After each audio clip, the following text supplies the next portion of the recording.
Namo Om Vishnupadaya Krishna Prasthaya Bhutale Srimate Bhaktivedanta Swami Niti Namine Namaste Saraswati Deve Gauravani Pracharine Nirvisesha Sunyavadi Paschatya Deshatarine Jaya Sri Krishna Chaitanya Prabhu Nityananda Shri Advaita Gadadara Srivasadi Gaurabhakta Vrinda.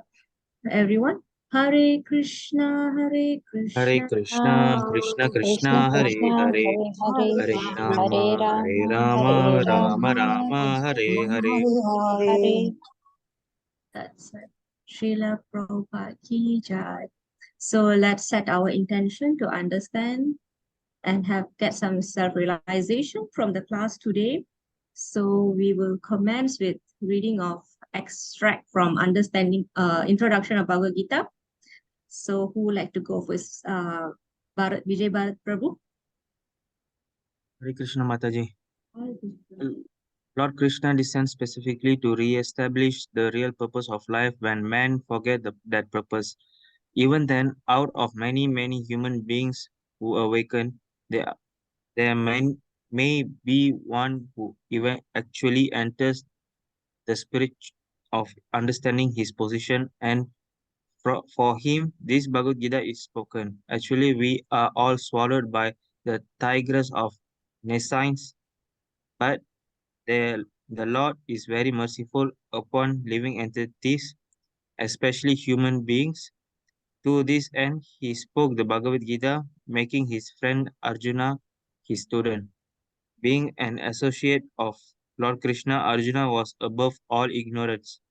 But Arjuna was put into ignorance on the battlefield of Kurukshetra just to question Lord Krishna about the problems of life so that the Lord could explain them for the benefit of future generations of human beings and chalk out the plan of life.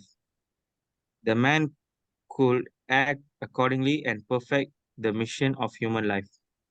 Okay, thank you, Prabhu. So till we don't ask questions related to birth and death, we are not proper students of Bhagavad Gita. Okay, also questions about suffering. Okay, so as usual, we will recap chapter 5. So if you remember, there are 4 main segments that we have covered. So this time I want to do the recap a little differently. I want to give you a clue by giving photos first. See if you can remember. I'm not sure how many of you revised your PDF. Okay. So the first segment is about Nishkama Karma Yoga. Okay, detached work. So tell me what we cover in this segment based on this picture. How the person below renounce and how these people above renounce. What is the question that Arjuna started the chapter with? He asked Will a he question. renunciation, leaving everything, Yes, Vijay Prabhu. asking for whether fully renunciation by doing anything, live in a forest, Mm-hmm.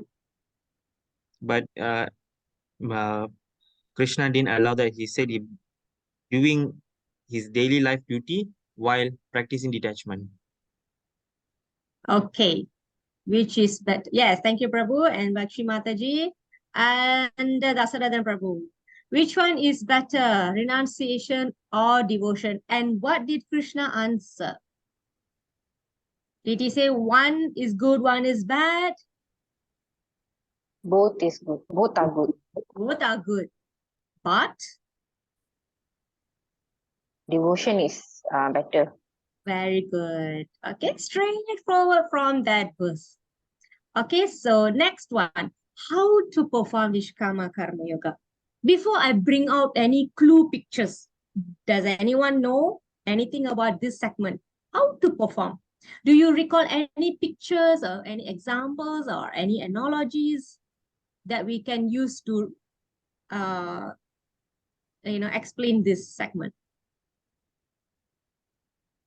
Okay, 1, 2, 3, 4, 5. Okay, let us leave. Anything else? Okay, so lotus leaf. And then you see us working. And then there is a gift in the hand. So what does this indicate? How are we supposed to perform the Nishkama Karma Yoga?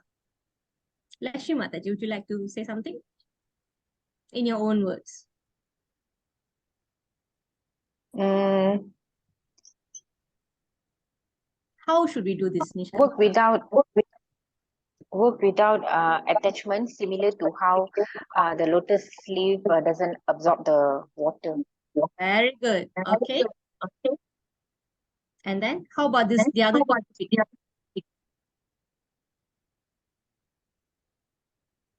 Pardon?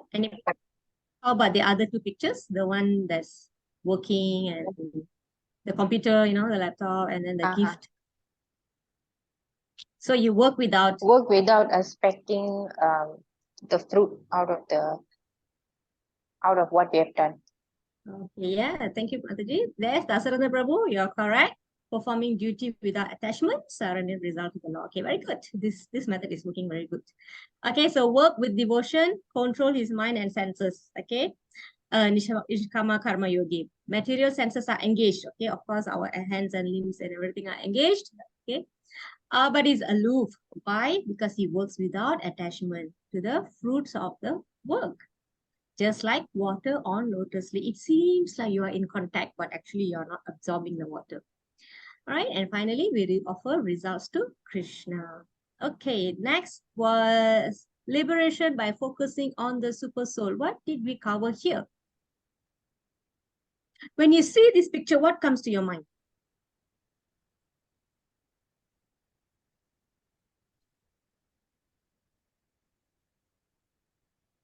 See the word liberation, and then you have this photo. We have all the animals, and Paramatma is there.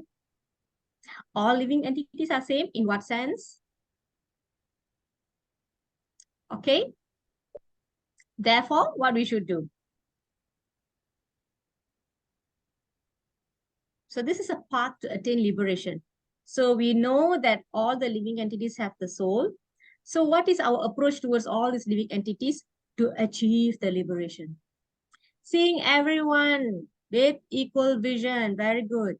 All right. And such a person is flawless like Brahman and eligible for liberation. Yes, correct. Okay. So this is how you relate. Okay. Finally, can you see a key word there, number 4? What do you think we covered there?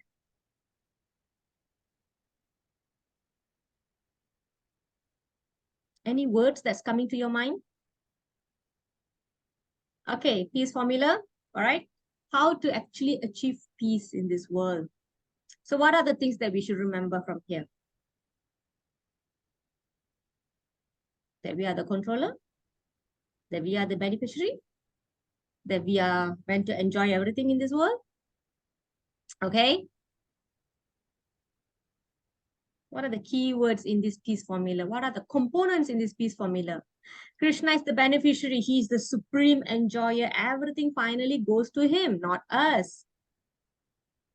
Next. What do you call when he provides us everything? Okay, Supreme Lord of all planets and demigod. Remember the word benefactor? He provides everything. Okay, so if we can bear in mind this information, then we can be free from all material miseries. Yes, because we know we are not the owner, we are not the controller, we are not the beneficiary. All right. So do you all remember a verse that I brought in from Ishopanishad? Anything that you can recall from there? What it finally says? Everybody has been allocated their portions. So we should not try to grab the portion allocated for others. Okay, be satisfied what is given to us. Okay, so that is Ishopanishad. Okay, so thank you very much. We've done this recap.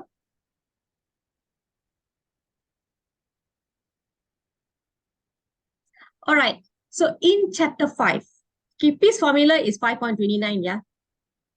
This verse is 5.29. But just before 5.29, Krishna said something in 27 to 28. Can we have somebody to read this for us, please? Lakshmi Mataji.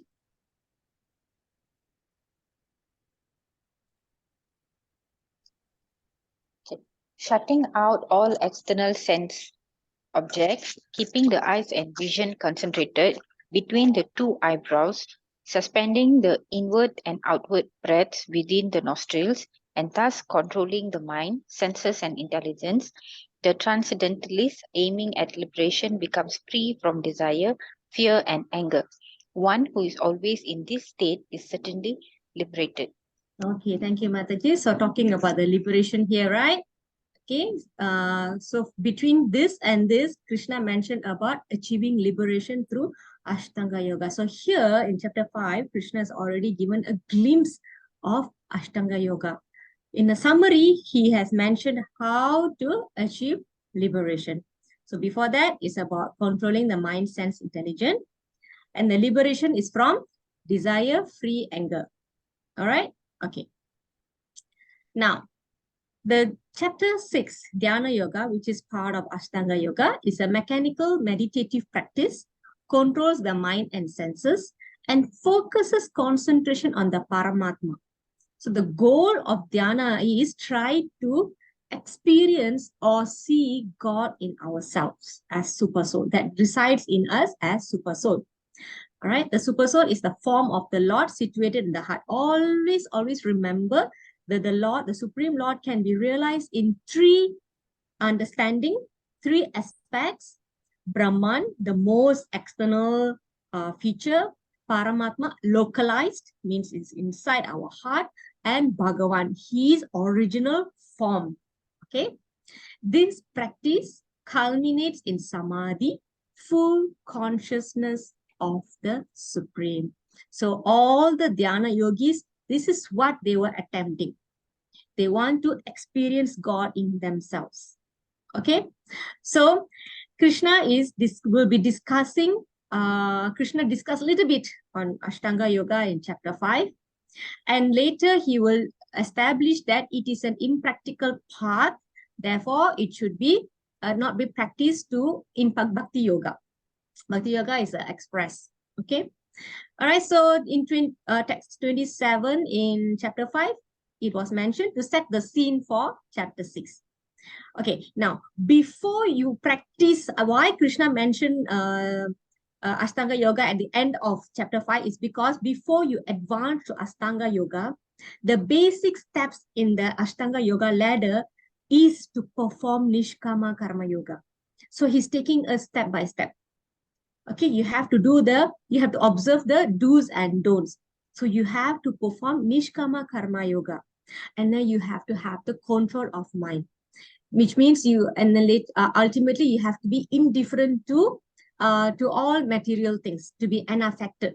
And then you are actually firmly situated on the ladder of Ashtanga Yoga. So like this, Krishna is taking us step by step. Okay, so we also follow him. All right. Okay, so this is also called yoga of meditation. Okay.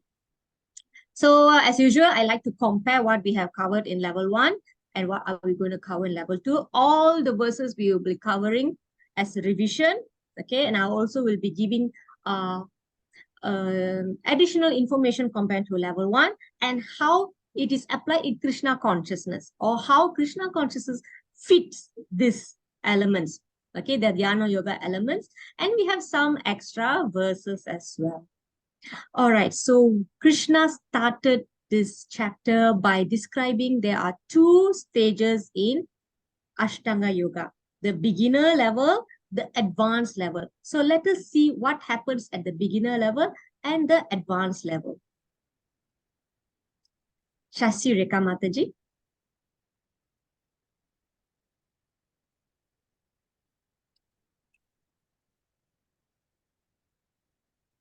Somasundram Prabhu. Yes, Mataji. For one who is a neophyte in the eightfold yoga system, work is said to be the means.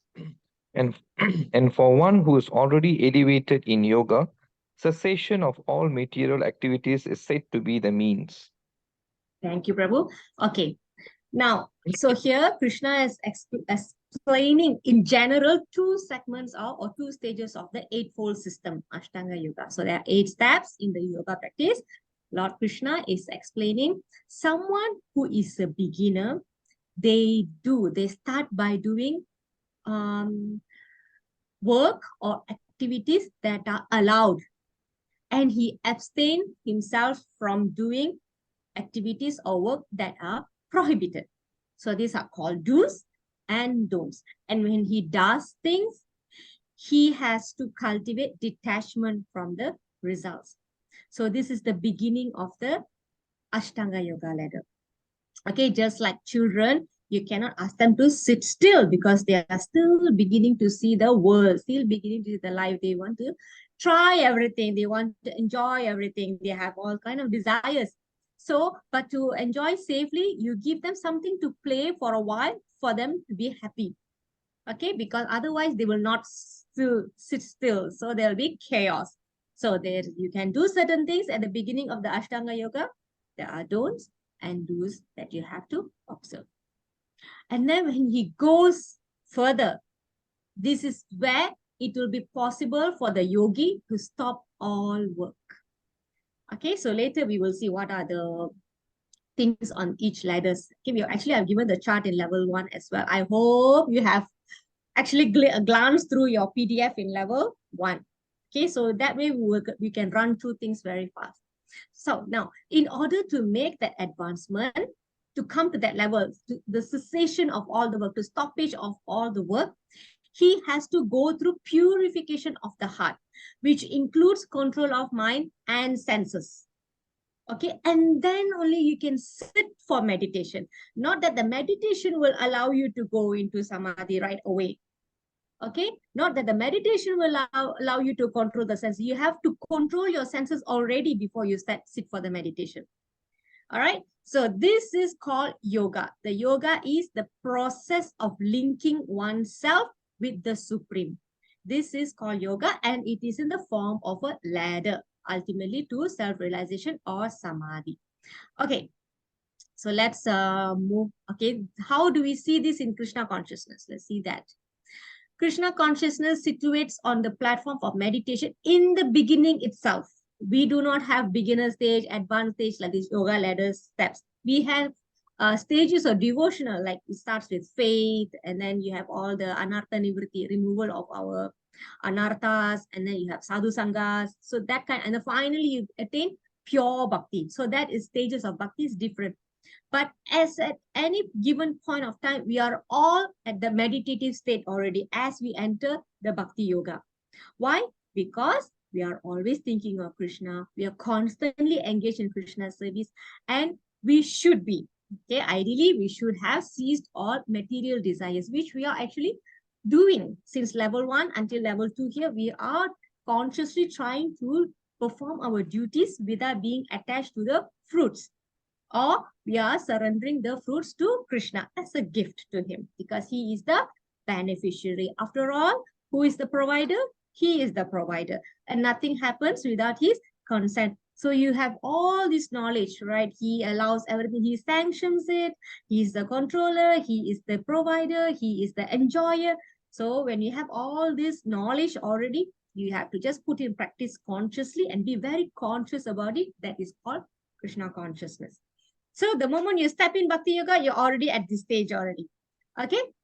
So we also have do's and don'ts like the 4 regulatory principles: no meat eating, no gambling, no intoxications, smoking cigarette, drugs, no illicit sex.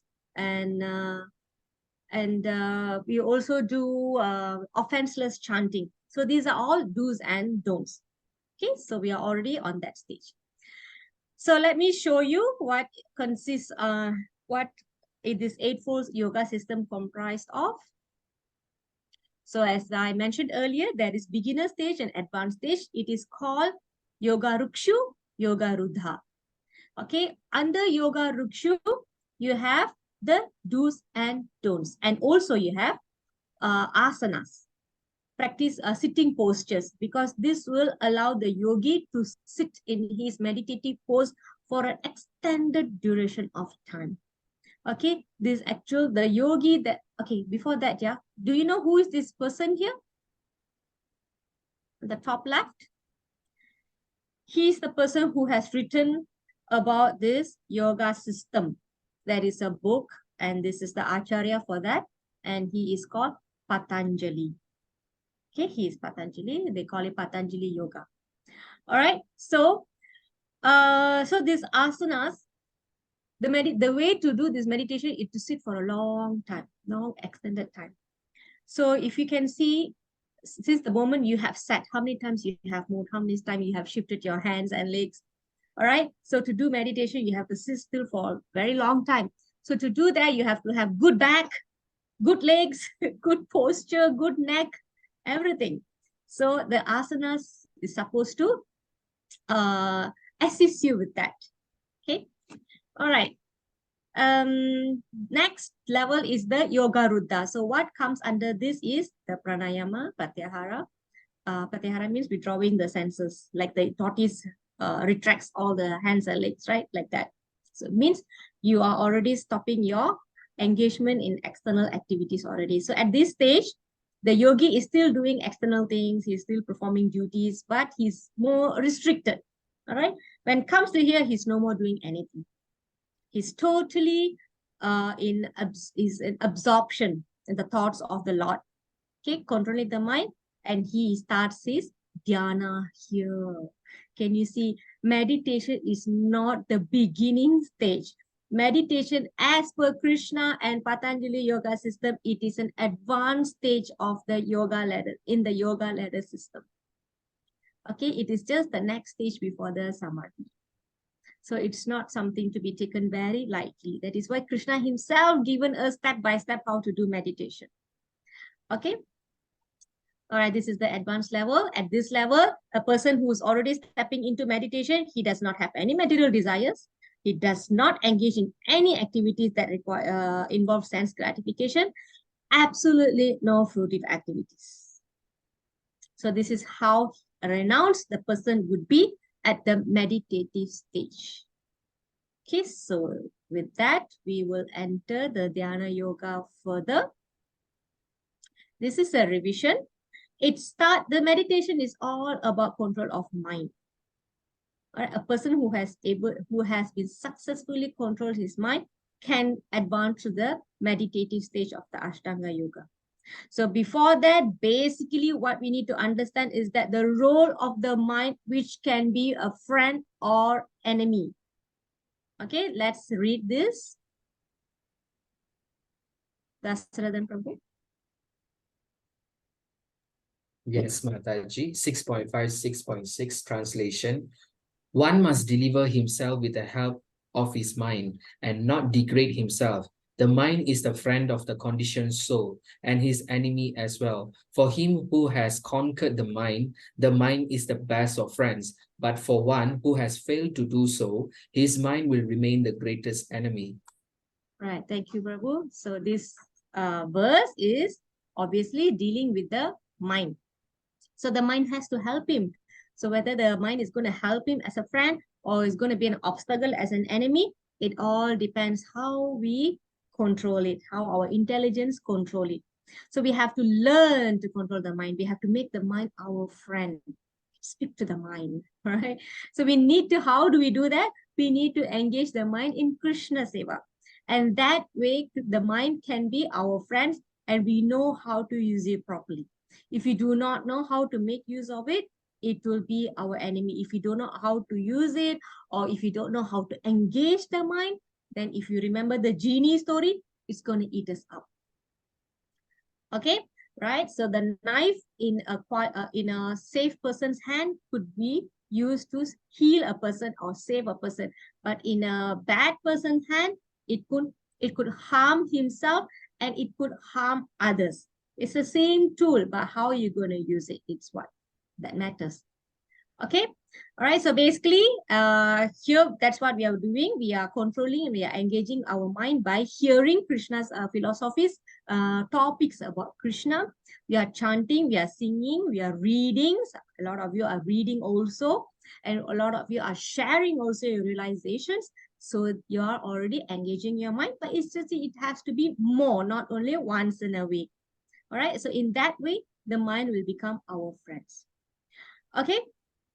Otherwise, it's going to give us a lot of trouble. So that's how Krishna consciousness fits into this purpose. Perfect surrender to Lord's dictation follows automatically in the Krishna consciousness because it has to follow somebody's instructions. If not, the mind will have a mind on its own, and then it will lead us into trouble. Okay, so if you follow, surrender to the Lord's dictations, then it will put us on the right track. Okay, so I hope you all remember this story. I think somebody has also narrated the story. Okay. So I would like to share something from Bhagavatam. Can we have somebody to read this? Vijay Prabhu. Yes, Mataji. The devotee who are always engaged in the service of the toes of the lotus feet of the Lord can very easily overcome hard-knotted desire for fruitive activities. Because this is very difficult, the non-devotees, the Jnanis. jnanis, and yogis, although try to stop the waves of sense gratification, cannot do so. Therefore, you are advised to engage in the devotional service of Krishna, the son of Vasudeva. Okay, thank you, Prabhu. So you can see here the importance of engaging the mind.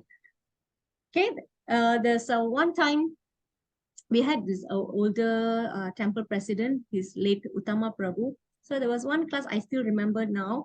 He actually passed away in 2010, 2009. Okay. So there was in class, he said, our heart is like, you know, the kumbam, right? The kumbam, the silver kumbam, you put the thread this way and that way. You know, the priest will wrap around the kumbam, right? So you don't know where is the end, where is the beginning, where is the end. So our heart is tight like that with so many ropes and knots and complications. So you don't know where to undo the string to free the heart or free that pot, right? So hearing Krishna kathas or topics about Krishna, it goes through our ears and it goes to the heart, and just like that, it will cut that knot. Tuck, tuck, tuck, tuck. He said like that. It was so, the impression was so strong that I actually can remember until now when he said that the power of hearing the topics of Krishna, it cuts the knot.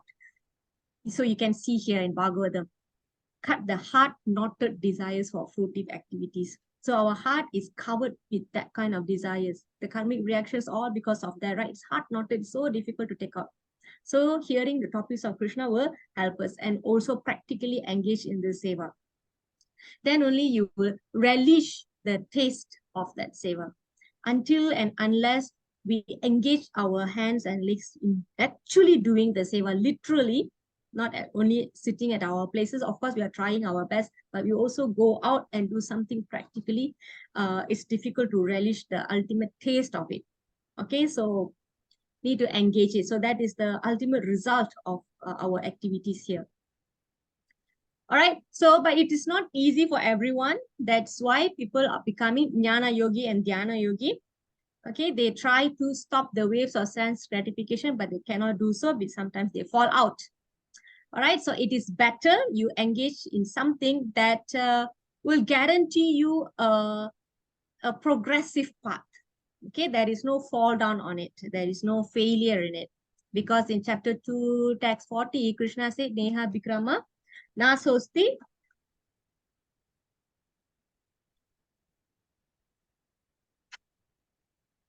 In this endeavor, there is no loss or diminution, and a little advancement on this path can protect one from the most dangerous type of fear. This is promise from Krishna. Okay. All right, so move on to text 7. So we are at the advanced stage now, Yoga Rudra stage. How a person of a controlled mind will behave. Saras Mataji. Welcome, Mataji. I was wondering if you're coming. Mataji, are you available to read? Yeah, I'll read. Sorry, I Okay. was late. No problem. For one who has conquered the mind, the super soul is already reached. For he has attained tranquility. For he has attained tranquility. To such a man, happiness and distress, heat and cold, honor and dishonor are all the same. Thank you, Okay, Mataji. thank you. All right, so from 6.7, 8, 9, Krishna will be describing the symptoms of a person with a controlled mind on the Yoga Ruddha platform. Okay, so Yoga Ruddha, I hope you know Yoga Rukshu is beginning. Yoga Ruddha is advanced level because Dhyana is on the advanced level. That is why we are at this level. So here the mind is already controlled. Okay, so we're skipping all the do's and don'ts, everything, because that one we covered in chapter 3 and chapter 5 already. So we are at the advanced level now. This is based on Ashtanga Yoga. So when it is expected that at the person, the yogi at this stage is already expected to have an understanding about the soul and super soul. So this is advanced stage. This is towards the real perfection of yoga, which is to realize the soul and super soul in the body. So when the yogi comes to this stage, he will be free from happiness, distress. For them, it is all the same. It is called sober. Okay. Now, when he realized that he's a soul, he knows that he is separate from the body. Okay, so he knows all this trouble, duality, actually duality. Duality means happiness, distress, heat and cold, honor and dishonor. Okay, summer and winter. So these are all duality. So he knows this is all because the perception of the senses of the body. But the soul is aloof to all these experiences. So he has that understanding at this stage. Okay. However, we always try to relate this to Krishna consciousness. So how? Because the intended goal of every living entity is to execute something with the dictation of somebody who is more superior. So even if some people think, I don't want to work under anyone. I want to be my own boss. I don't want to be employed. Rather, I want to be self-employed. Okay. However, even if you run your own firm or business, there will be something that you should be following. You have to abide by some regulations set up by government, some regulators that you have to report to. So in that sense, you are still reporting to some kind of authority. You still have to follow to a certain extent the dictation given by the superior. So that is superior. All right. So for us, we know we are the spirit soul and we have super soul who is Krishna. If we do not follow or take dictation from Krishna, then we are going to be dictated by the forces of the material nature. All right. So what happens if we act and behave based on the forces of material nature? Then we will succumb to the weaknesses of or the conditions of the three modes of material nature. So if you remember how the mode of goodness can condition us, how the mode of passion can condition us, how the mode of ignorance can condition us. So this is at the Jnana Yoga section of the Bhagavad Gita. I hope it's still like, I'm still like feeling fresh explaining that in when we study that. May, was it? I think April, right? Our class. Okay, so if we do not take dictation from Krishna, then we're going to be dictated and controlled by the modes of nature, okay, the material nature. So Krishna consciousness offers this solution. We call it practical samadhi. We are already in samadhi. We are doing a lot of work, but our mind is absorbed in Krishna. So this is called practical samadhi because not everybody can renounce everything and go to forest and meditate. Yes. Okay. So the devotees automatically follow the Lord's dictation and therefore he is unaffected by the dualities. Like I mentioned, you at this stage, you already know Krishna is the controller. He is the provider. He is the beneficiary. He is the supreme enjoyer. Everything happens because he is sanctioned, because everything is known to him. He is knower of his body and everybody's body. Okay. So you have all this knowledge. You're already on practical samadhi. You just have to intensify these activities further. More sevas, more devotional service. Okay, so we are already there. All right, so this is how Krishna consciousness fulfills this stage for us. Okay, this one is pretty famous already. I think you should be still able to recall how we covered this in level 1, but we will still read this. Yeah, Lakshmi Mataji. To practice yoga, one should go to a secluded place and should lay kusa grass on the ground and then cover it with a deer skin and a soft cloth. The seat should be neither too high nor too low and should be situated in a sacred place. The yogi should then sit on it very firmly and practice yoga to purify the heart by controlling his mind, senses, and activities and fixing the mind on one point. Okay, thank you, Mataji. So 6.10, from text 10 until 17, Krishna will be teaching the basic practices of how to do meditation. Okay, as I mentioned, meditation is the advanced stage of Ashtanga Yoga. So before this, yeah, before text 11, in text 10, Krishna will say something, which I'm not going to read. So I want somebody to read. Who has Bhagavad Gita in your hand? Please read text 10 for us. I can read Mataji if you want. Thank you. Can. Okay, text 10. The transcendentalist should always engage his body, mind, and self in relationship with the Supreme. He should live alone in a secluded place and should always carefully control his mind. He should be free from desires and feelings of possessiveness.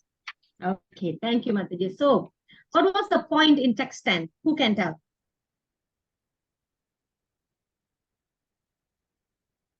It says something about the location.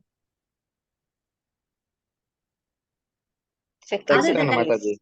Text Lakshmi 10. Mataji, who has the answer? Somebody, I heard Prabhu speaking. What is it, Prabhu?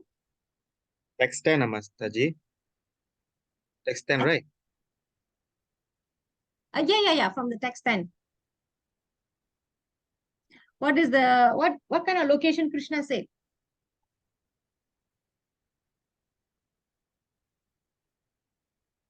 Mataji just read the verses. Tak pay attention ni. Mind.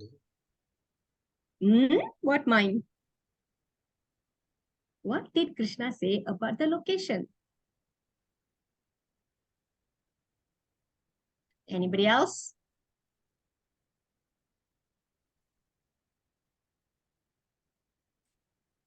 Nobody heard the verse, is it? Mataji susah payah read for us.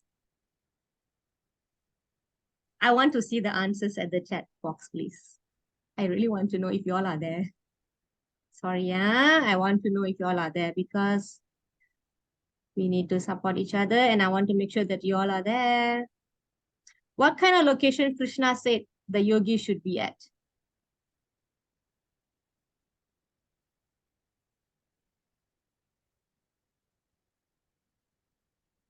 What else Mataji read just now?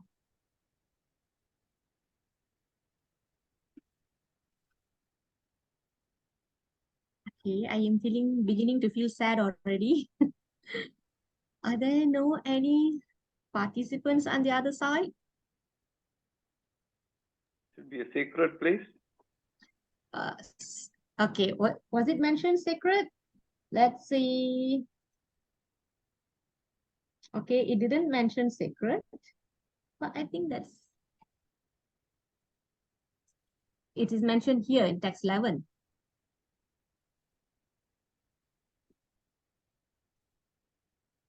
He should live alone in a secluded place, not with family, not with friends, not with community, or let's go meditate together, no hiking team, okay? No convoys, all right? Living alone, where? In a secluded place, not in the city, all right? Okay, free from desire and feelings of possessiveness, yes. Indifferent. Like, no like, That one is doubtful. Grahastha, right?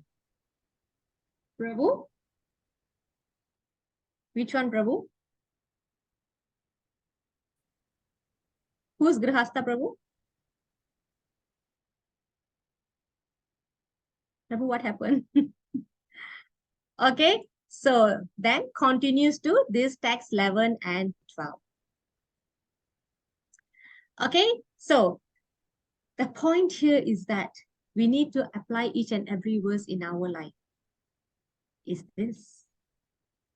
This verse is actually telling us it is impossible for the yoga to be done in big cities because you are not living alone.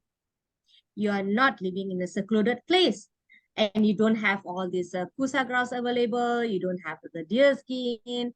Okay, and then it has to be a sacred place. And then you have to have this controlled mind senses free from desires and feeling of possessiveness. Okay, so you don't have any other duties to perform. You have to be at that stage. So how to do this? The big cities do not offer. Okay, no problem. All right, so the big cities do not offer such circumstances as expected here for the yoga practice. It's not conducive. Okay, what else? And because a person cannot be self-controlled, there's so much of distractions and activities around us. He's always disturbed when he tries to practice meditation. As we mentioned, as we know, the meditation is not a 5 minutes, 10 minutes thing. All right, the yogis in the past meditated for thousands of years because they lived very long. So later we will see the yuga-based yuga dharma. Okay, thank you, Prabhu. All right, so the best means of spiritual realization in Kali Yuga is something that you can do every day, anywhere, free of charge. You don't need deer skin, you don't need kusa grass, you don't need a sacred place because wherever you chant, it will become a sacred place. That is called Harinama meditation. Meditative japa. You can do Grahastha, that. right, Mas? Prabhu? Just Yeah. now, Mataji just explains about the Grahastha, right? No. This is Grahastha, Dhyana Yoga. Jnana Yoga, yeah. Just now, that detachment just now, right? While with family. Family? Which one, Prabhu? The Mataji read from text pen. Yeah. That one is just because just now I couldn't consider because my internet was lagging already. That's why I was quite troubled just now. Okay. You have Bhagavad Gita in your hand, right, Prabhu? Yeah. Okay, so you can refer to text 10. Here, Krishna said the transcendentalist must live alone in a secluded place and control his mind free from desires and feeling of possessiveness. And then Krishna brings us to text 11 and 12. How to start doing the practice. So all this apparatus has been given in the list. Okay, so let's move on. So when you set up everything already, you already set up, then you go to how to meditate. This is all the practice of sitting, manner of sitting. Okay. Can we have something to read? Who wants to go? I lost track already. Somasundara Prabhu, I think your next turn. Yes, Mataji. One should hold one's body, neck, and head erect in a straight line and stare steadily at the tip of the nose. Thus, with an unagitated, subdued mind, devoid of fear, completely free from sex life, one should meditate upon me within the heart and make me the ultimate goal of life. Okay, thank you, Prabhu. So this is the first point. It's about your manner of sitting. How to meditate. So body, neck, head erected in straight line. And then you stare steadily at the tip of the nose. All right, so how to meditate? One important element is that the yogi have to practice celibacy. So the rule of celibacy is that he has to abstain from all kind of sex indulgences in work, in words, and mind at all times at all circumstances, at all places. This is what it means by celibacy. Okay, not just actions in thoughts and words and minds as well at all times. All right, right. Okay, so how we apply the role of celibacy in Bhakti Yoga? Now, the strict celibacy is a must for Jnana and Dhyana schools. But only in Bhakti school, the conception of householder brahmacharya is allowed. Which means you can engage in activities to have children. All right. So this is why Krishna also said, I am the sex life, not contradictory to principles of religion. So he never said it is bad entirely. But for the purpose of procreation, yes, you may. Okay. Okay, so but as the person advances on on Bhakti Yoga, he will automatically and gradually loses sexual attractions. Okay, because he is engaged in superior activities for the Lord, so gradually he will lose taste for it because he is already tasting something higher. So that is the gradual process that will come later. But for Ashtanga Yoga, you have to be celibate in the beginning itself. So that is the restriction or the strict lifestyle that a yogi has to follow, which may not be practical for many people. Okay. And then, okay, look at this, stare steadily at the tip of the nose. So how many times we have spaced out during the class? Okay. While you're doing something, we get spaced out. So we cannot get into the meditative mode. When we are chanting, we get spaced out. Our mind goes for a walk. And then sometimes it doesn't come back. Or sometimes it's a struggle to bring it back. Okay. So we engage again and again and again. I think if you were to take the Dhyana Yoga, Ashtanga Yoga, we would have failed big time. Okay. Before even start, we fail already. You can't even sit properly. Okay. Right. So that's how difficult it is. Oh, Krishna is very kind. He's telling us how to do. Okay. So the ultimate goal of this Dhyana Yoga is that this verse. Okay. Let's get somebody to read. Dasaradan Prabhu. Yes, Mataji. 6.15. Translation. Thus, practicing constant control of the body, mind, and activities, the mystic transcendentalist, his mind regulated, attains to the kingdom of God or the abode of Krishna by cessation of material existence. Okay, thank you, Prabhu. Okay, so we have to control the body, the mind, and the activities. We must also regulate the mind. Mind, regulate. Okay, so we have so many devotional types of devotional services. All this is to control and to regulate the mind. It can control and regulate. Control, we are not stopping at control. Okay, don't do this, don't do that. We're not controlling, but you regulate. You are doing this, right? Okay, you can regulate this in this manner. So we train the mind like that. Okay, you love to sing, right? So why don't you stop getting into singing some very materially gratifying songs? So why don't you sing for Krishna? So like that. So we tweak it. Okay, we train that. Okay, so this is one example how the mind is engaged. You get your mind absorbed in the thoughts of Krishna. Okay, so but this is the qualification before we enter the spiritual world of Krishna. We have to stop all these material activities, material desires. Okay, so we have to eat, but we eat Krishna Prasad. We have to work, but we work and give for Krishna, or we work for Krishna. We have to sleep so that we have good rest for the body, so we can do service for Krishna the next day. And of course, we are going to go to work. So you have to take care of this vessel that comes with us. Okay. Right. So the thing is that many yogis, they take the Ashtanga Yoga or Dhyana Yoga to achieve some mystical power. Some people, they do this for improvement of health or to get material facilities. They also do this entering into void, means ultimately they say, okay, there is nothing. Have you heard people saying, ultimately there is nothing? Ultimately, how can it be ultimately nothing? I was actually very disappointed to hear from some a teacher. Okay, not from a movement, not from Bhakti Yoga, from another place. I was having very high regard to this person because she was into yoga and meditation. And finally, she said, finally, you will realize the soul is nothing. I was like, what?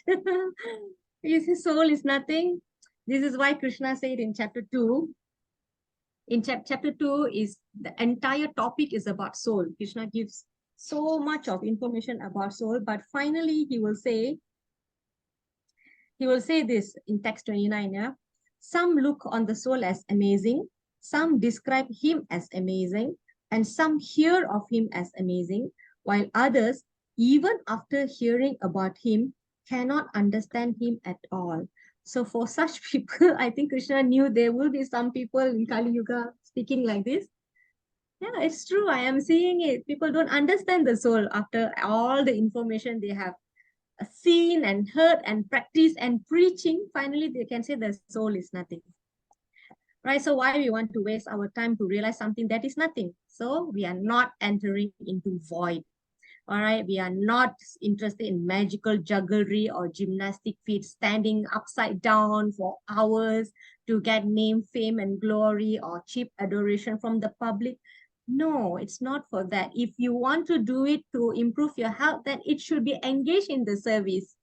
All right, I'm also practicing because I have some back pain. So when I realize I do yoga, I can stand longer because the cookings and flower decoration, you stand for hours.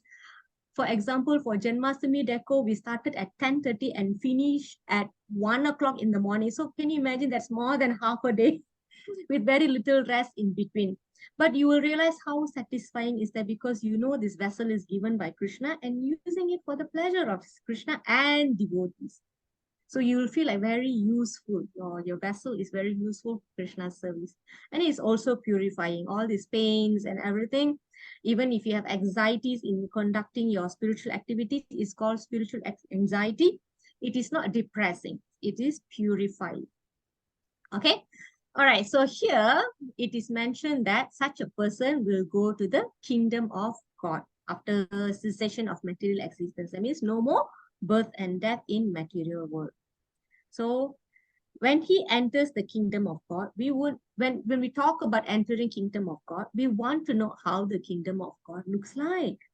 All right. When your child wants to go to university, certain university, you want to know, does the university have a good dorm, a good hostel? Do they provide good food? Is it located in a nice place? Is it accessible? Everything. You check everything, right? So if you think that ultimately you're going home to a place that you have not seen before, you would want to know what is written about this place. What has the great sages from the past has said about this place and how it's going to look like, the home that I'm going to return to. So this is what I'm going to show you. Kingdom of God. Can we have somebody to read this, please?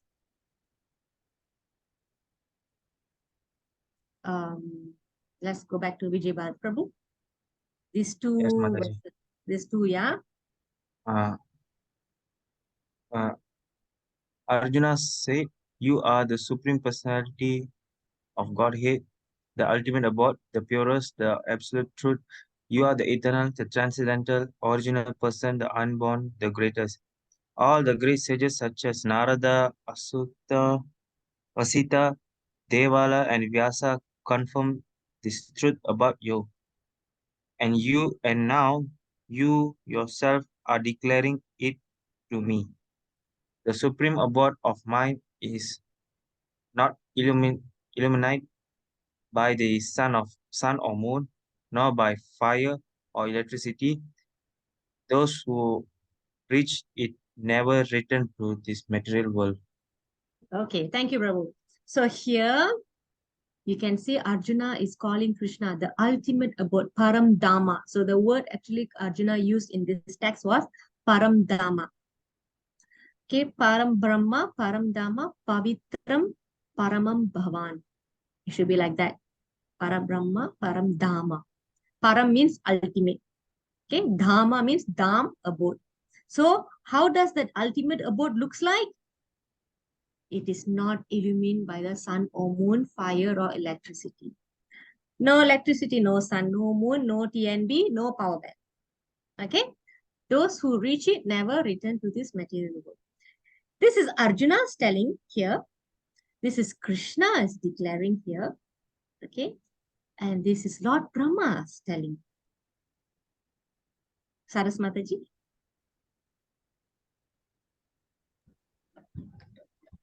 Yes, please. The Supreme Personality of Godhead, Govinda, the one who enlivens the sense of everyone by his personal bodily race, resides in his transcendental abode called Goloka. Thank you. Thank you, Mataji. So Lord Brahma has made our work very easily. He has given the address to Krishna's house. It is called Taman Goloka. Okay, it's a Goloka city. Okay, so we know how it looks like. We know that Paramdhamma is Krishna's house, Krishna's planet. And Krishna said, this is how my planet looks like. And Brahma has revealed where Krishna stays. Okay, so we have all the information about Krishna. Okay, so let's move on, yeah. Text 16. This is about the obstacles that we gonna face. A yogi faces, okay? Or challenges, I would say challenges. And definitely it's obstacles for some. Okay, Somasudran Prabhu. Lakshmi Mataji. Okay, Yes, Mataji. text 60. Oh, sorry. Somasudran Prabhu. Hey, sorry. Sorry. Sorry, I'm so sorry. Who did I call? Lakshmi Mataji, right? Okay. Sorry, Okay. Prabhu. Hold on. Okay, Mataji, text 16. There is no possibility of one's becoming a yogi, O Arjuna, if one eats too much or eats too little, sleeps too much or does not sleep enough. He who is regulated in his habits of eating, sleeping, recreation, and work can mitigate all material pains by practicing the yoga system. Okay, thank you, Mataji. So before I proceed, I have got a question here. Vaikuntha is where Lord lives. Goloka is where Lord resides. Actually, it is said that the Vaikuntha is the Lord's office and Goloka is the Lord's playground. It's like that here in Vaikuntha. It's the mood is in Santa Rasa. Santa Rasa means it's in the mood of awe and reverence. Krishna is there, the Lord, Supreme Lord is there in his opulent form, okay, and served by the Lakshmis. But and then the devotees pray to the Lord in awe and reverence. Opulence, awe and reverence. Krishna in Goloka is simplicity, pure love, playground, and he has friends, because in Perumal pastime, you do not have friends climbing on his back or playing a lot of things, okay? Very, very familiar. So there is no such reciprocation with the Lord of the Vaikuntha. So it's like more of awe and reverence, like I mentioned, that's the term. And in Goloka, it's more of a conjugal love, Sakya Rasa, Dasya Rasa, Vatsalya Rasa. So all those are there. So I hope you understand when I say Sakya Ras. Sakya Ras, Vatsalya Ras. Vatsalya Ras means parental love. Sakya Ras, friends. Dasya Ras, servant. So there you have everything. You have everything. Very informal.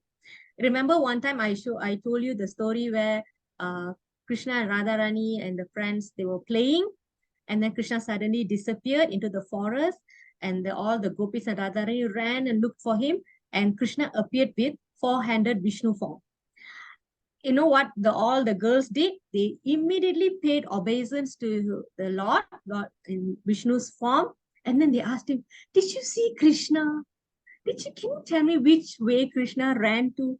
They are not keen to reciprocate with the opulent form of the Lord. They want that the sweet, loving, playful lover boy Krishna. So that is the mood in Goloka. It's different. Okay, and Mother Yashoda did not think, oh, this is Supreme Lord has become my son. I don't have to feed him. He can feed himself. No, she still feeds him milk, and she gets terrified when he is attacked by demons, and she even tied him so that he doesn't get into trouble. I mean, who would even tie the Supreme Lord, right? But she does it. All right. So these are all the arrangements that Krishna made. He wants to enjoy the reciprocation with the relationship with his devotees. So that's the difference between Vaikuntha and Golokha. Okay, so we are coming back here. These are the obstacles or challenges a yogi faces, the requirements, the strict requirements he has to follow. Okay, so he cannot eat too much, he cannot eat too little, he cannot sleep too much or not sleep enough. Eating, sleeping, recreation, work, all this has to be regulated for a person to be serious on the yoga system. So how does it relate to us in Bhakti Yoga? We are supposed to regulate our body. It is essential in spiritual life. You have to wake up, clean up, pray, chant. Clean up in the morning is for your external and internal body. The chanting is for the mind, heart, and soul. So like that, we are cleaning up. All right.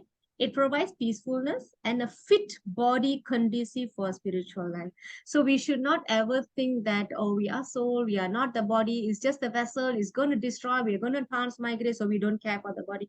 No, the body is given to you for a purpose so that the soul can be benefited from the engagement coming out from the body.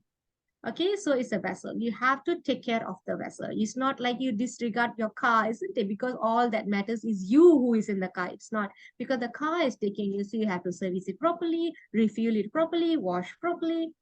Okay, so like that, we also have to take care of our body. All right, next. So this is Yuga Dharma. What yoga is this? The person who's meditating here? It's very easy, right? I've mentioned about this many times. Let's hear from you all. What yoga is this and what is the practice here? Satya Yuga. Satya Yoga. What is the practice here? What is the means of self-realization here? Dhyana, meditation, yes. Okay, and how long they lived in this yoga? How are they able to do meditation for many, many years? Thousands of years.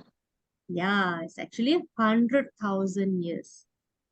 Okay, Satya Yuga. This is the Yuga Dharma. But mind you, yeah, the Yuga Dharma in all these 4 yugas is accompanied by Maha Mantra as well. Okay, so later I will tell how the Maha Mantra has been existing because it's from Narada Muni's time itself, or Lord Brahma's time itself. It's not something new. Okay, so they were able to do meditation with japa. Next is this. What is this? You can see fire. You can see Lord Vishnu is coming with his Garuda. What yuga is this and what is the Yuga Dharma during this time? Somebody, very easy. Okay, can you see fire here? You can see the priest here. What are they doing here? What do you think? Yagna. Yeah, fire sacrifice. So the second yuga is Treta Yuga. In Treta Yuga, people lived for 10,000 years. All right, and the Yuga Dharma was fire sacrifice. Okay, so there are a lot of things involved in fire sacrifice. At that time, everything was pure mantra. It's pure, the ingredients pure. The person who performed the yagya was pure. And that so much so that the devas will appear, the Supreme Lord will appear. When they sacrifice horse to test their mantra, it will turn to human. If it fails, then it turns to animal again. So it will not cut the cycle. So this is to test. Of course, it doesn't fail. This is to test the power of the mantra, the purity of the mantra. So it is not like the sacrifice we are doing now, right? Mataji, Yes. which means during the Satya Yuga, there's no yagna at all.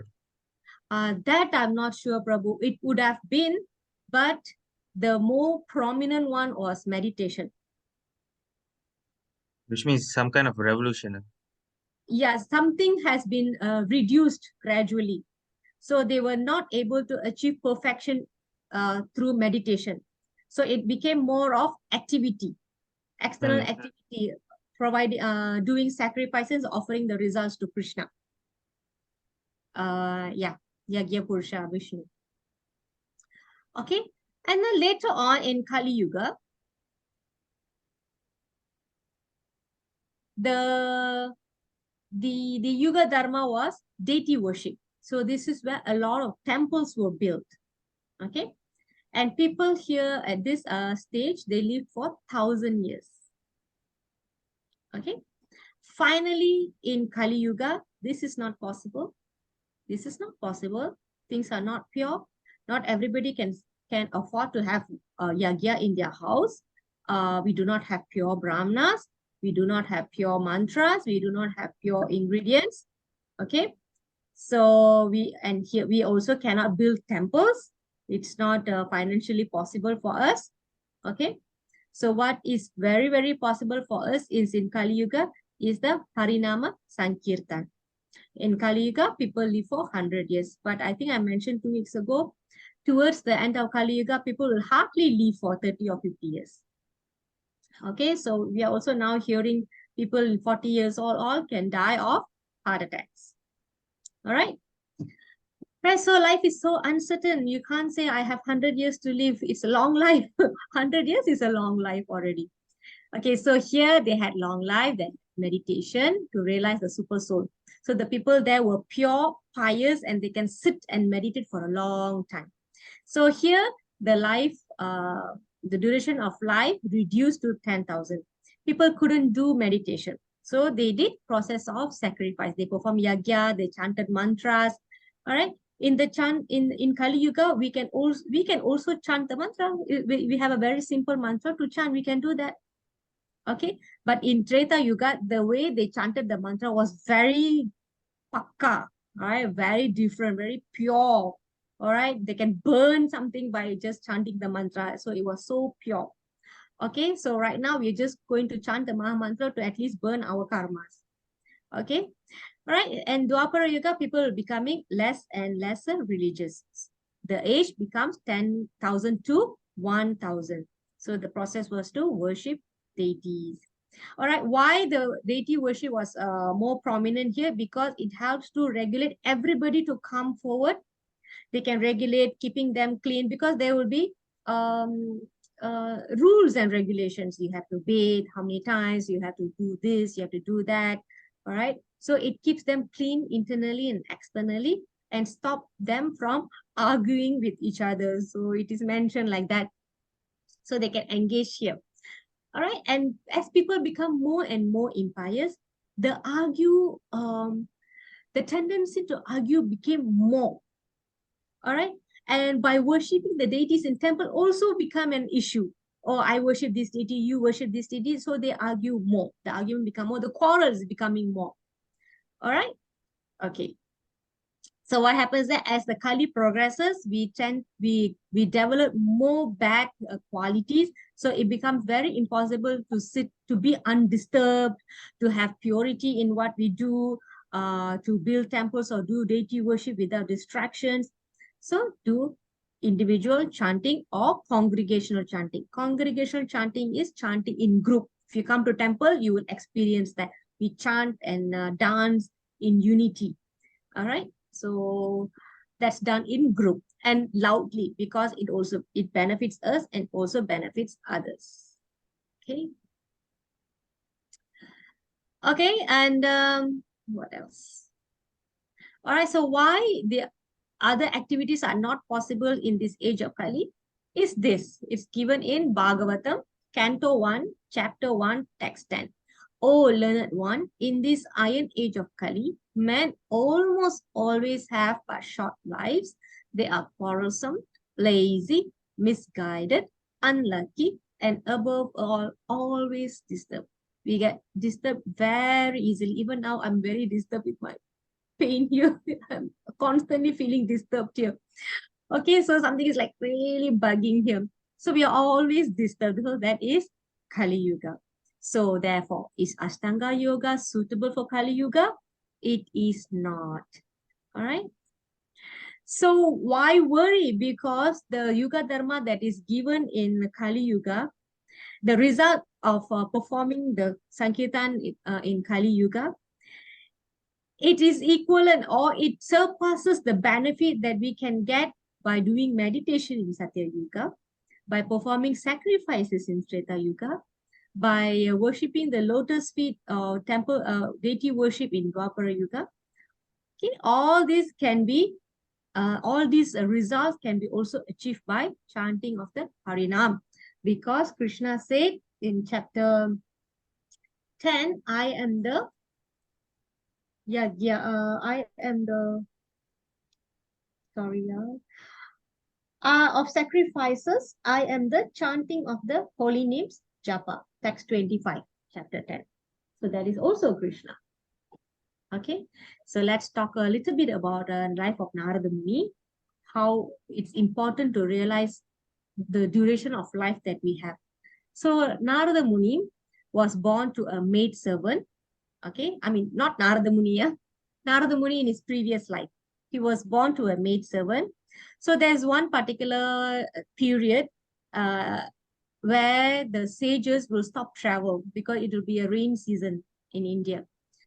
All right, so when they rest in an ashram, former Narada Muni's mother used to serve them. All right, she will listen to their classes, she will serve them, and one time she will die. All right, when she dies, Narada Muni previously, he continued serving the Bhakti Vedantas, the sages. He continued serving. So as when the time comes for the Bhakti Vedantas to move on, to start, to continue traveling, to resume their traveling, they have given some information to Narada Muni. He says that you meditate on the Lord, you will get his darshan. Okay, so they encourage him into doing meditative yoga. All right, so this is the importance of association. If you mingle around people who are virtuous and righteous and having the right spiritual mentality, we will also follow that. All right. Okay, so we will invite the qualities of who we associate a lot. So we have to examine our circle and see what kind of people we're associating with. And you will see how we have imbibed their qualities in our life. Okay, whether it's good or bad, it's for us to reflect and see. So the importance of association. So what happens is that after the Bhakti Vedantas the sages left, Narada Muni, as a young boy, he sat in meditative mode and he meditated. For a fraction of a second, he actually saw the darshan of the Lord. Okay, so Lord Vishnu appeared, but he disappeared. And Narada Muni was so morose. He was so depressed that I didn't get the darshan any longer. How can I see him again?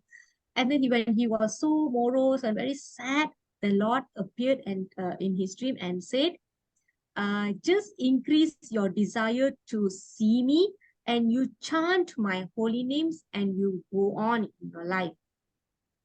Okay, so like this, Krishna will, sometimes he will give you some darshans or some reciprocation for us to increase our taste or our desire more to engage in his service, because we want to relish the taste again. Okay, so he continued to so Narada Muni, he went on traveling. He continued chanting this Maha Mantra. So he says that in Bhagavatam, he says that, thus I began chanting the holy name and fame of the Lord by repeated recitation, ignoring all the formalities of the material world. Such chanting and remembering of the transcendental pastime of the Lord are benedictory. So doing, I traveled all over the earth, fully satisfied, humble, and unenvious. And finally, when he died with full absorption of thoughts of Krishna. And as a reward, he was born as the son of Brahma. Yeah, he was born in a transcendental body as a son of Lord Brahma. Okay. Right. Sorry. Yeah. So this is what I read. Okay. So what happens is that before he is born as Lord, son of Lord Brahma, what happens? The creation went into Mahapralaya. So everything went into Lord Vishnu's body. And when he was created again, he became the son of Lord Brahma. After 4.3, what is this? Billion solar years, when Brahma awoke to create again by the will of the Lord, all the rishis like Marichi, Angira, Atri, and so on were created from the transcendental body of the Lord. And I, Narada, also appeared along with them. Okay? All right, so that's Narada Muni's life. So let's hear what Prahlad Maharaj said about stages of life. Okay, he says that we spend our 10 years of time in boyhood and childhood, 10 years. After that, we grow old, we spend about 20 years. And then we sleep about 30 years. And then the balance is the remaining time we engage in our activities. Okay, can we have somebody to read, please? Dasradhan Prabhu. Yes, Mataji. In the tender age of childhood, when everyone is bewildered, one passes 10 years. Similarly, in boyhood, engaged in sporting and playing, one passes another 10 years. In this way, 20 years are wasted. Similarly, in old age, when one is an invalid, unable to perform even material activities, one passes another 20 years wastefully. Right. So if you minus off all this, you have left with only 30 years. So this is the 30 years we want to utilize and maximize to engage in seva. Because other times we have already spent enjoyment, sleeping, and everything. Okay. So Narada Muni had next lifetime. He had entire lifetime to perfect his life. But Parikshit Maharaj only had 7 days. From the day he was cursed until he was killed by the Takshaka bird, he had 7 days. Actually, he was not killed by Takshaka bird. He already burned in that fire. All right, he already left his body. So Takshaka just came to, I think, just fulfill the curse. All right, so he had 7 days. So he perfected his life in 7 days. Okay. And how long do we have? We do not know how much time we have. Can we really do Ashtanga Yoga in the hustle and bustle of city life, huh? Not cutie life, city life? So we are so busy. How much time we have to spend on meditation? Yes? But Ashtanga yoga also the normal yoga, like normal people doing, right? Like now every year, like people are celebrating yoga. They also doing is considered under Ashtanga yoga, right? Ashtanga Yoga asanas. Yeah, They're just but doing the asanas. They're not doing the entire Ashtanga Yoga. They're just doing the asanas. I think the 4th step only. how many steps for Ashtanga yoga? Ashtanga Yoga, 8 steps, Prabhu. Oh, Alama. Oh, Prabhu, from the beginning, I'm telling you. Oh, sorry, sir. Ashta. I Ashta was means like, 8. wow, but because during our time also we won't touch much on Ashtanga yoga, right? Our time means? We like usually we are on most concentrate on Bhakti yoga, right? Yeah, Bhakti Yoga, correct. Because one thing I was like Ashtanga yoga, because we are more to Ashtanga yoga than more to Ashtanga. We won't touch that much, right? Just a normal basic, right? The thing is, the modern yoga societies now, they are only focusing on the exercise part of the Ashtanga Yoga. And mostly it is to have, to get flexibility for good health, longevity. Now the now very famous, the one that I'm going for, the teacher always talk about anti-aging. So all these, they have material purposes behind it. But it's hardly about how about it's Ritual hardly concentration. about, yeah, it's hardly about progressing further than that. They don't talk about pratyahara, withdrawing the senses. They don't talk about the proper dhyana, They're not talking about samadhi or that the entire absorption is the success of bhakti yoga, which we can do in our daily life without even doing the asanas. Also, we can do bhakti yoga. So they are more interested in that part, only the physical part of the asanas. So the They modern have one is only 3 stages. no third stage, not 3 stages, third First stage. stage. Yeah, thanks for correcting Lakshmi Mataji. Okay, so there's yama, niyama, asanas. Is it, Mataji? Is it correct? The fourth is pratyahara. Sorry, pranayama. Right? Correct. Yes. Okay. All right. So I am not saying they are not bad. I am also doing, but what I'm saying is we need to engage it for the right purpose. Like if you have high heart rate or you don't have good breathing health, all right, do pranayama for relaxation. It helps with anxiety. Yeah, I'm telling from my experience because I have high resting pulse rate and I have back pain. So I feel this, it helps because we want to, ultimately we want to have a good body to engage in service. Ultimately we want Krishna. So your ultimate purpose has to be there. Your mind is attached to what? To please Krishna or to please ourselves. Okay, it's not about going thin or flexible or being like snake. No, nothing like that.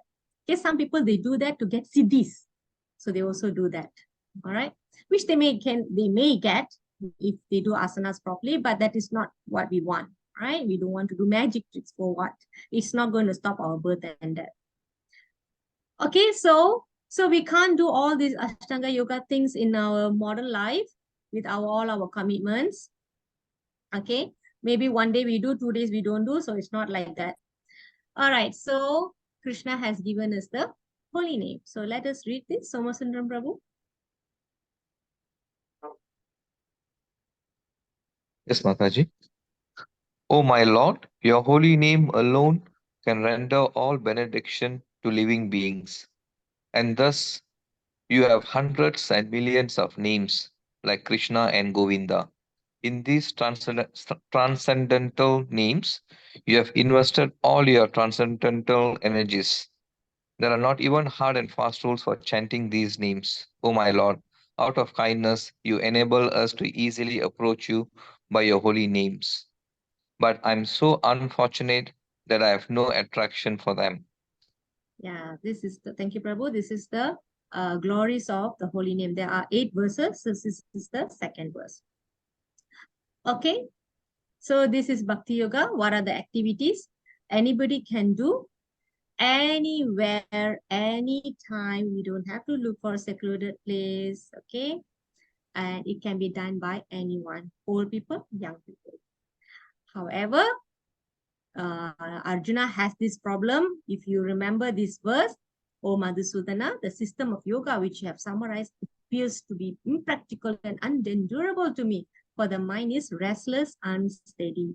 So if Arjuna rejects, what to talk of modern man with all incapability that we have in Kali Yuga? So I am not dwelling too much into this because we covered in detail in level 1. Okay, so you just basically need to know that Arjuna has difficulty, and he's also representing us because in Kali Yuga we have more problems, easily disturbed, lack of concentration, easy to quarrel, easily disturbed. Okay, all right. And he says, this is 33, 34. For the mind is restless, turbulent, obstinate, and very strong, O Krishna. And to subdue it, I think it is more difficult than controlling the wind. I'm very confident that even if I don't show this verse, right, you will be able to tell me all those words that Arjuna complained to Krishna. Okay, so that is why I'm very confidently skipping this very fast. Okay, so these are the senses. Please remember this chart. I'm sure you remember this. In level 1, I have showed this. Okay, a few times in Jnana Yoga, Karma Yoga section, and also Jnana Yoga section. So these are the senses. If you do not control the senses, they are going to drag you into problems, okay, or not taking you into the right directions. Okay, so the intelligence is supposed to control the senses through the mind. So the mind will say, oh, senses, last time you have done this, it's very pleasurable, let's do that again. The intelligence say, no, last time it has landed us in trouble, let's not go there. All right, right. So the right intelligence is there to serve the Atma. Okay, so this is the communication that we always can consciously do. Even I do it. We try to do that because we don't know which part of our body is actually working. So with this knowledge that you have attained in level 1, you can also please go and read again the Jnana Yoga section. You can understand your body, how your body works, how your mind works, and where you can draw the line. All right, so you have senses, you have mind, you have intelligence, and you need to serve the all these sub elements, they have to serve the soul, because the soul has transmigrated. Soul means us, right? We have transmigrated countless number of lives. All right, so how are we going to do that again and again and again? So this is how we train. Okay, so you need a good driver. Please hire a good driver. Okay, and this information is given in Katha Upanishad. Like I always mention, Bhagavad Gita is a place where a lot of information condensed into this. If you want to read more, then you have to look for these Upanishads and read further. Okay, this is just a condensed version of the entire Vedic knowledge. Okay. The individual is the passenger in the car of the material body, the soul. And the intelligence is the driver. Mind is the driving instrument. Okay, the steering wheel. And the senses are the horses, the wheels. Right? The self is thus enjoyer or sufferer in the association of the mind and senses. So, the pulanglah, how we want to enjoy or suffer. So Krishna says here, he gives a solution to mind control. Here, Arjuna said, right? It's so difficult, Krishna, right? But Krishna said, okay, he agrees that the mind control is very difficult, but he suggests that the possibility of control is possible by, the control can be made possible by suitable practice and detachment. So practice, practice, practice. So this is revision. Okay, so this is pretty straightforward. So the important part I want to add for this level 2 is the word detachment here. Now the detachment is, of course, from material things. If you have to get detached, you have to attach to Krishna. So this entire 1 week, I'm listening to a Prabhupada lecture, right? Prabhupada was saying so much about attachment to Krishna. Get yourself attached to Krishna. Get yourself attached to Krishna. So when you attach to Krishna, you develop higher taste, and you will naturally you let go things with lower taste. You will realize, if you can and reflect and see how you were maybe a few months back and how you are now, has there been any improvement? Have you renounced some lower tasting activities because you feel that it's just going to bind you forever? So you reflect and check. Okay, introspect ourselves from time to time. All right, so like last time we had cycle, and then you wanted motorcycle, so you have detached from the cycle. Then you wanted a car, then you detach from motorcycle. So as you go further, you will develop taste for higher things, and you renounce the lower things. So like this, when we are chanting, the mind will be always in practice, always trained to think of Krishna. Naturally, you will lose taste for some material things. Okay, definitely, I promise you this, you will lose taste for some material things. You will feel like, okay, it doesn't matter at all to me. I didn't realize that it never mattered actually to me. Okay, so let's, this is a question about destination. I'm going to run through because it's already 9. Here, Arjuna is asking, what happens if one fails? Okay, I hope you all remember this also. To which Krishna, one who taken up this yoga process and he fails. Okay, due to some distractions or some sudden attachments, anything.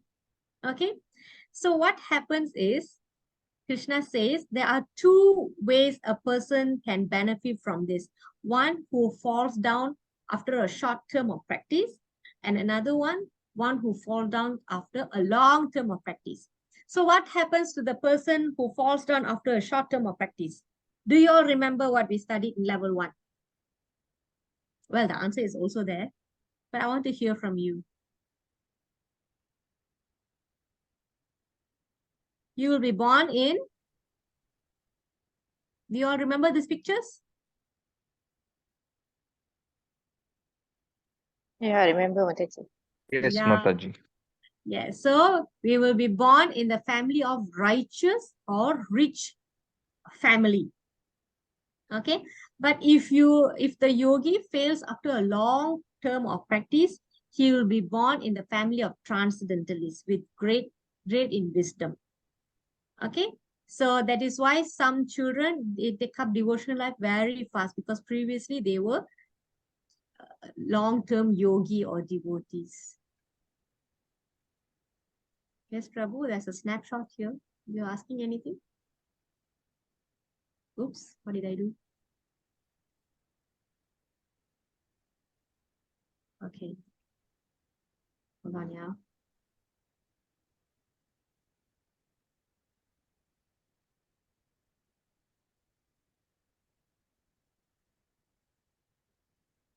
Okay, done something. Hold on.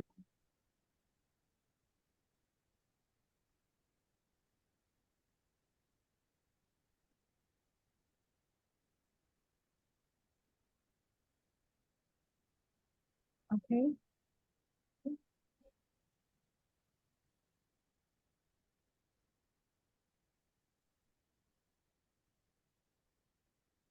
Okay, so move on to text 45. Can we have somebody read this, please? Anyone?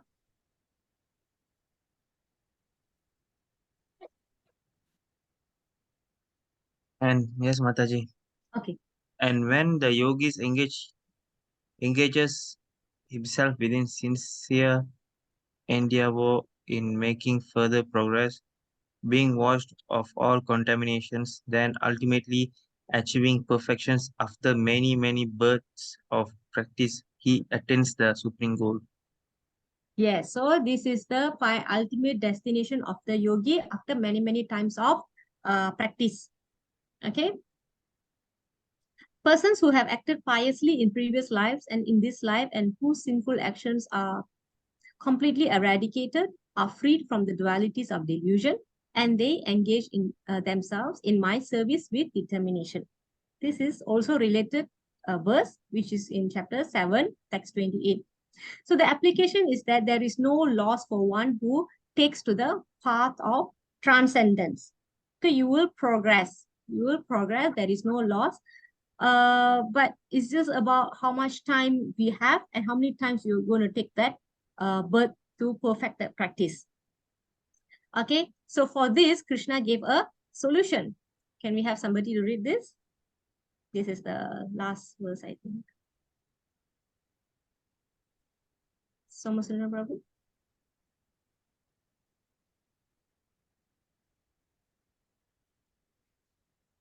And of all yogis, the one with great faith who always abides in me thinks of me within himself and renders transcendental loving service to me. He is the most intimately united with me in yoga and is the highest of all. That is my opinion. Okay, thank you, Prabhu. So after Krishna explained all the step by step, the glories of it, that there is no loss and everything, but he says the highest yogi is a bhakti yogi. Okay, because he has great faith in Krishna.